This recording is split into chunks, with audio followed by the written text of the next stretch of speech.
everybody. Thank you for joining me today on CHIPcast.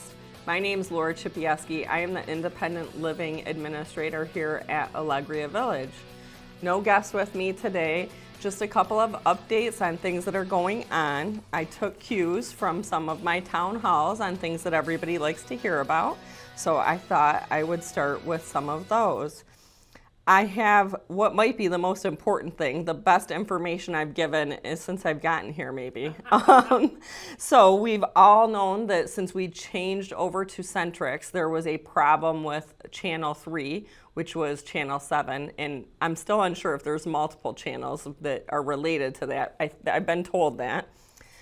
So finally, this last time that we had an issue in Chapel Court, the gentleman that came out to do service told us that he recommends that we get another antenna, and that has been approved by corporate. So we are waiting for a date which another antenna could be installed, which should not shut down any services, but should get rid of all of that scrambling and I guess you would call it maybe some feedback and everything that happens on channel 3.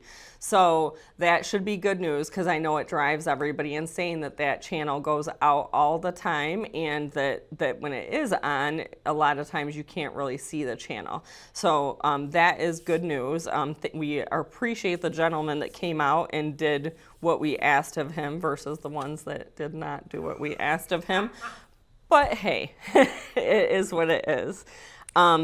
Another just a piece of information to let everybody know, the longest day coming up soon. If you've noticed that this year we started fundraising a little bit early to try to make the most of it. We all know what an important fundraiser the longest day is. It is getting close to that time. June 20th is the longest day. And we are doing another sign up. So if you want to sign up and get the t-shirt and donate, I believe it's $20 to donate for the t-shirt. This Thursday, they will be doing the sign up in St. Clair at 2:30 to 4. So 2:30 to 4 in St. Clair this Thursday. If you did not get the registration that way, you can feel free to contact Kim Murphy. Come see Kim Murphy. She can email you a link. She can help you get set up. We're not sure if we're going to set up a third day of a registration at this point in time. We did have one last week, but June 20th is still a little ways away, so we might be able to set up and squeeze another one in there. Okay, a couple things that have come to my attention recently that people are voicing some concerns on. I think there maybe are some differences in today's managers versus last year's or 10 years ago's managers. Most of you realize that we don't have the same amount of staff that we used to have in each department, which means that most managers are also working managers.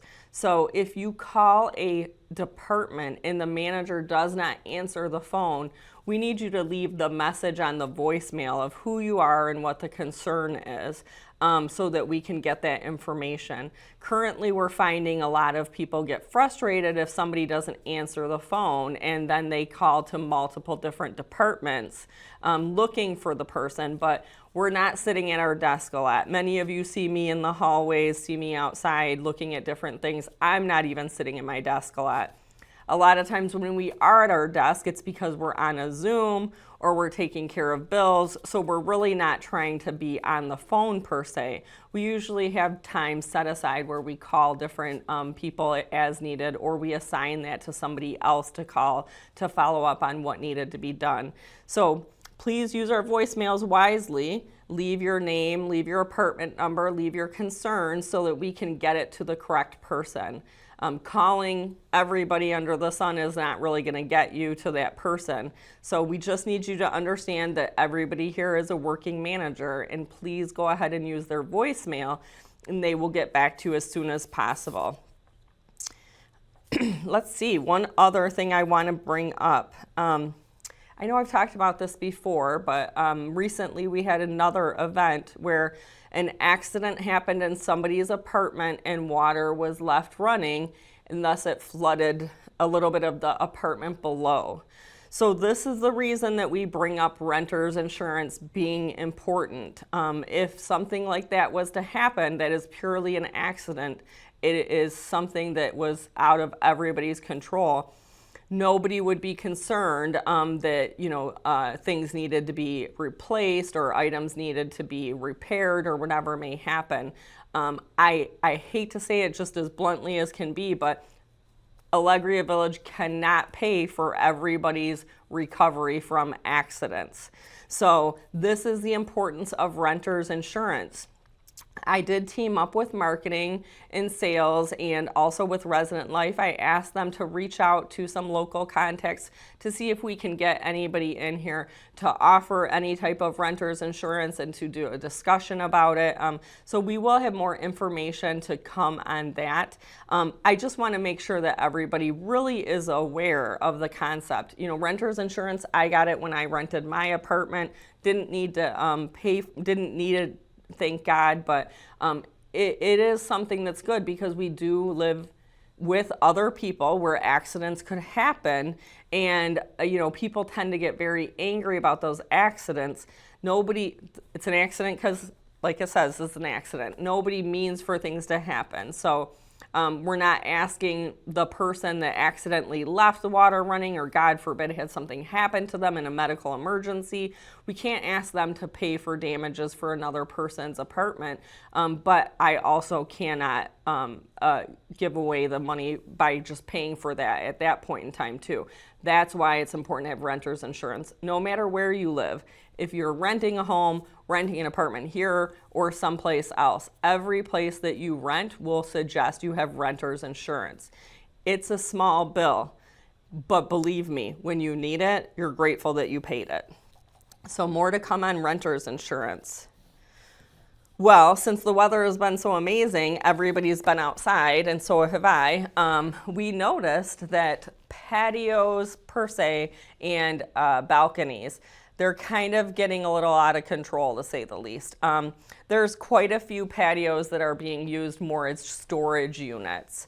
So we are going to revamp the old Henry Ford patio and balcony rules. We're going to pass those out to everybody with a patio and balcony and give them a time frame on which we need them to maybe get their patio a little more up to date or upkept.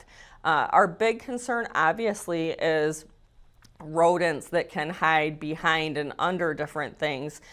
So we do have storage downstairs. If you're using your patio or as a storage facility, that is not what it's meant for, and that will not be able to be continued. So you can get with Shannon in Building Services, and she can set you up with a cage downstairs for storage. We're going to, like I said, put out the rules. I have those almost done. I'm working with a couple of ladies that live here on campus to help me with a couple of areas just to have a little perspective from some ladies that like to keep the campus beautiful. Again, our goal is just to keep everything safe, everything to be well maintained.